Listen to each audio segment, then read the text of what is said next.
현재 인권 상황에 대해서 지속적으로 주시하고 모니터링했습니다. 이번 연례보고서 실린 내용은 2010년 1월부터 12월까지의 내용입니다. 지금부터 말씀드릴 내용은 연례보고서 내용을 중심으로 해서 지난 한 해 동안 국제 엠네스티가 발표했던 보도자료와 성명서 등의 내용을 추가적으로 포함한 것입니다. 조금 전에 북한 인권보고서와 마찬가지로 이 노란색 표지에 2011 국제 엠네스티 연례보고서 19페이지와 18페이지와 19페이지를 함께 참고하시면 좋겠습니다. 첫 번째로 2010년 국제 엠네스티가 주목했던 인권 상황 배경부터 말씀드리겠습니다. 2010년 3월 천안함 침몰과 11월 북한의 연평도 포격이 있었습니다. 이러한 서해상에 몇 차례 남북 간 충돌이 발생한 후 긴장이 악화되었습니다. 이러한 안보 긴장 상황에서 국제 엠네스티는 2010년 국가보안법의 적용 사회 증가, 참여연대 천안함 사건 관련 서한 발전과 같은 안보라는 명분으로 양심과 사상의 자유, 그리고 표현의 자유를 위축시키는 인권 침해 문제를 주목했습니다. 그 결과 모호한 법조항을 담은 국가보안법, 명예훼손과 기타 관련 법을 사용해 한국 정부가 비판의 목소리를 탄압하고 억누르는 사례가 점점 늘어나는 것을 확인할 수 있었습니다.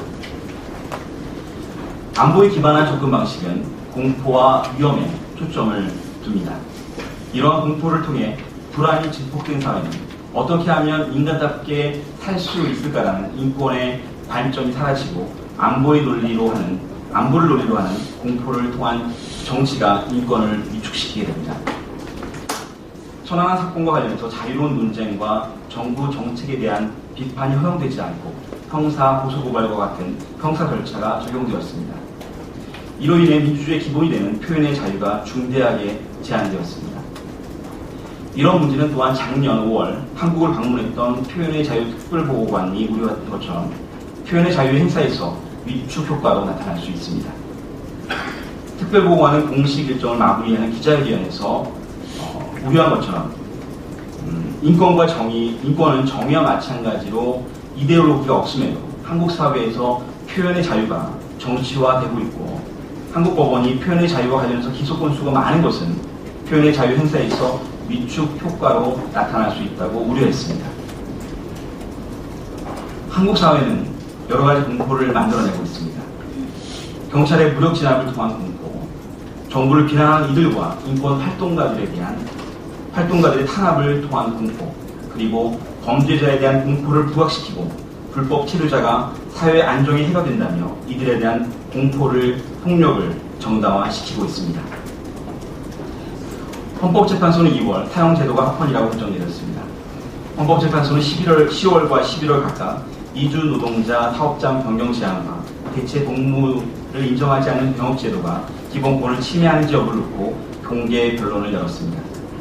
12월 28일 헌법재판소는 지난해 연례보고서에도 언급되었던 미네르바 박대성 씨가 검찰이 자신을 기소할 때 적용한 전기통신기법법 조항이 위헌이라는 헌법소원에 대해서 위헌 결정을 내렸습니다. 5월 교과부는 민노당이 가입했다는 이유로 134명의 전교조 교사를 해임하고 4명에 대해서는 정직하기로 결정했습니다. 국제 엠네스티는 공무원과 교사의 정치 활동에 관한 법들이 광범위하고 과도하며 정치 참여 및 결사의 자유 그리고 표현의 자유를 침해하는 것으로 우려했습니다. 현 정부가 들어선 후 국가인권위원회는 일부 중대 인권 사안에 대해 목소리를 내지 않고 행동하지 않아 독립성과 권위가 훼손되었다는 비난을 받았습니다. 지난해 11월 상임 비상임위원들 및 전문위원들이 사임했고 그 직책에 새롭게 임명된 인사는 정치적 동기를 가진 것으로 보였습니다. 2010년 국제 엠네스티는 엠네스티 동아시아 담당 라지브 조사관이 10월 중순부터 12월 초까지 국가보안법 적용 실태와 G20 정상회담 과정에서의 인권 침해 상황을 조사하기 위해서 한국을 방문했습니다. 그러면 인권 이슈 중 첫 번째로 양심과 사상의 자유를 포함한 표현과 결사의 자유 영역을 말씀드리겠습니다. 2010년은 비판의 목소리를 잠재우거나 평화적으로 표현과 결사의 자유를 행사하는 개인을 자의적으로 기소하기 위해 국가보안법의 모호한 조항을 이용하려는 사례가 점점 늘어났습니다. 또한 남북공동선언 실천연대, 범민련, 집보연대 기소와 같은 공안 사건의 빈발이 하나의 특징이라고 할 수 있습니다. 한국 정부는 북한을 이롭게 하는 표현물의 출판과 배포를 금지하기 위해 국가보안법 제7조를 지속적으로 사용했습니다. 이러한 국가보안법의 문제점은 1970년대 이후 국제 엠네스티 연례보고서에서 한 차례도 빠짐없이 언급되었습니다. 국가보안법은 거시적으로 사람들의 마음속에 북한에 대해서는 일체 발언뿐만 아니라 생각조차 하지 말도록 하고 공포를 일상화하고 있습니다. 국가보안법으로 직접 입건되거나 기소되지 않더라도 일단 공안기관의 관심을 받는다는 것만으로도 이미 표현의 자유와 사상의 자유는 위축되는 것입니다. 말씀드린 것처럼 공포의 일상화를 통해서 신문, 방송, 언론뿐만 아니라 인터넷, 소셜네트워크 등 시민들의 자발적인 여론 형성의 매체에 대한 통제와 감시가 표현의 자유를 급격히 위축시키고 있습니다.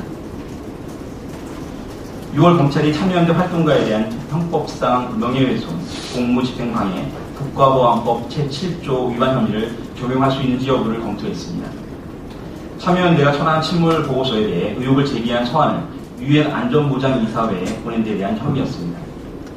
국제 엠네스티는 이번 수사가 정부의 비판적인 이들을 표적으로 삼는 과도한 대응의 양상을 띠는 것으로 보여진다고 우려했습니다. 9월 서울중앙지방법원은 피고인 박원순 희망제작소 상임이사의 손을 들어주었습니다. 2009년 국가정보원은 박원순 이사가 한 인터뷰에서 국가정보원이 기업에게 시민단체에 대한 지정적 지원을 못하도록 압력을 가했다고 말해 국가의 명예를 훼손했다며 2억 원의 손해배상을 청구했습니다. 12월 검찰은 사회주의 노동자연합 오세철 교수에게 국가보안법 위반 혐의로 7년형을 구형했으며 2011년 2월 25일 기소된 산으령 회원 8명 모두는 국가별난 선전 혐의로 유죄 판결을 받았습니다. 국제 엠네스티 아시아태평양국 캐서린 베이버 부국장은 산으령 회원 8명이 유인물 나눠주는 행위가 어떻게 국가보안법에 위협이 된다고 국가안보에 위협이 된다고 볼 수 있겠는가라며 이들이 자신의 표현 및 집회의 자유를 행사했다는 이유만으로 유죄를 선고받았으며 유죄 판결은 번복되어야 된다고 말했습니다. 네, 국제 엠네스티는 북한과 관련해 한국 내 안보 우려가 문제라는 것을 이해합니다. 하지만 안보 우려가 인권, 특히 평화롭게 의견을 표현할 권리를 부인하는 데 이용되어서는 안 된다고 우려하고 있습니다. 서울중앙지방법원 형사항소부부는 12월 항소심에서 MBC PD수첩 PD 4명과 작가 1명에게 무죄를 선고했습니다. 이들 PD와 작가는 전 농림부 장관 및 미국산 쇠고기 협상단의 명예훼손과 수입업자들의 업무를 방해한 혐의로 기소되었습니다. 하지만 우리는 이들이 오로지 표현의 자유를 행사했다는 이유만으로 기소되었고 이는 한국 정부의 국제법상 의무를 위반한 것이며 이 언론인들에 대한 수사는 한국의 언론의 자유를 위태롭게 할 뿐만 아니라 동시에 한국 정부의 위상을 위태롭게 하고 있다고 2009년 당시 국제적 우려의 목소리를 전달했습니다. 2010년에도 양심에 따른 병역 거부자들의 감옥행이 이어졌습니다. 2010년 11월 말 기준으로 한국에는 약 965명 이상의 병역 거부자들이 수감되어 있습니다. 한국 내에는 단일 사항으로 최대 규모의 양심수 집단이 바로 병역 거부자들인 것입니다. 이와 관련해 헌법재판소가 2010년 11월 양심에 따른 병역 거부자들에게 대체 복무를 허용하지 않고 일괄 처벌하는 병역법 조항과 예비군 병역 거부자를 처벌하는 향토 예비군 설치법 조항이 양심의 자유 등을 침해하는지에 대한 공개 변론을 열고 본격적으로 심의에 들어갔습니다. 우리는 헌법재판소에 이번 사건에 대한 위헌 의견서를 제출하고 위헌 심판을 촉구한 바 있습니다.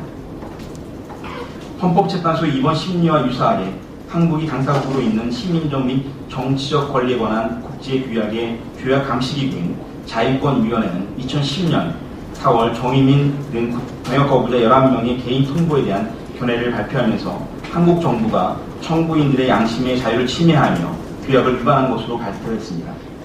한국 정부가 피해자들에게 보상 등의 구제 조치를 취하라고 권고한 바 있습니다.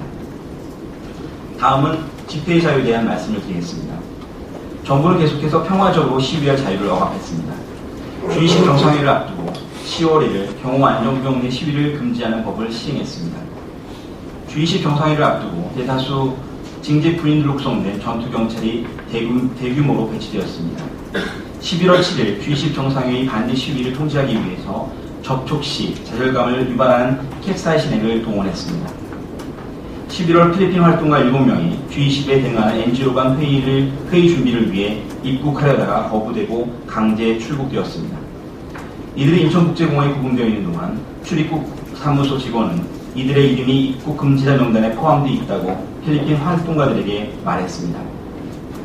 검찰은 11월 불법 집회 개최 및 교통방해 혐의로 박래구 활동가에게 5년 4월을, 이정희 활동가에게 4년을 구형했으며 2011년 1월 24일 이들에게 집행유예 4년과 3년의 유죄 판결을 각각 선고했습니다.